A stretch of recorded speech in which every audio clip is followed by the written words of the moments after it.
Ano ba lang po mga katropa, ano po ba yung mas halaga sa atin? Paggamit ng side mirror o yung tinatawag nating shoulder check o yung paglingon sa kaliwa at saka yung paglingon sa kanan?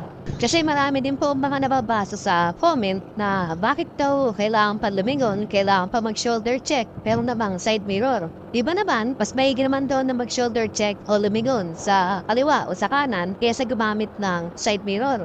Kasi marami din po ako nakikita na hindi na halos gumagamit ng side mirror. Ang ginagawa na lang po lingon na lingon sa kaliwa at saka sa kanan. Okay naman po yun mga katropa. Yung side mirror, part po ng motor natin yan. Kailangan talaga dyan tayo magbabase din kung ano po yung sitwasyon ng mga sasakyan dito sa kanan natin at saka sa kaliwa. Kung susubukan masin natin mga katropa na bumiyahe nang wala pong side mirror, bukod sa alam naman natin na bawal po yun, bali tayo mahuli pagka wala tayong mga side mirror, risky din po yun mga katropa. Kung halimbawa, gagawin natin is puro lingon lang, wala tayong side mirror, delikado rin po talaga yun. Kasi ang gagawin natin, puro lingon po tayo sa kaliwa at sa kanan. Wala naman po yung focus natin sa harapan. Pagka meron tayong side mirror, pwede pong nakatingin tayo sa harap, pero yung mata natin sumusulyap dito sa ating mga side mirror. Kung ang gagawin lang natin is puro lingon lang tayo, puro shoulder check at wala tayong side mirror, mahirap din po yun eh. Mas maganda pa rin po yung meron tayong susulyapan dito sa harapan natin na salamin, agad-agad kita natin yung nasa gilid natin, nasa likuran natin. Mas maganda pa rin mga katropa na kung tayo ay nagsi-shoulder check o lumilingon tayo sa kaliwa at kanan, gagamit pa rin po tayo ng side mirror. Kailangan po kombinasyon mga katropa para mas accurate po yung nakikita natin. Doon naman po sa mga nagsasabi na bakit kailangan pa lumingon, meron naman tayong side mirror. Ang side mirror natin, meron po yung mga blind spot din. Po niya kita lahat talaga kung ano yung nasa kaliwa, kung ano yung nasa kanan natin, o yung nasa likuran natin. Kaya minsan,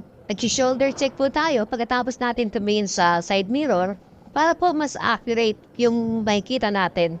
Pag tayo kasi lumingon sa likuran natin o sa gilid, actual po natin makikita kung ano po yung sitwasyon sa likuran po natin. Kaya kadalasan, kahit po meron tayong side mirror, ginagamitan po natin yan ng shoulder check. Kaya para sa akin mga katropa, mas mainam po yung pareho natin ginagamit. Bukod po sa side mirror, i-shoulder check din po tayo mga katropa para mas sakto po yung nakikita natin na sitwasyon sa gilid natin o sa bandang likuran po natin bago tayo tuluyang umandar o magpatakbo.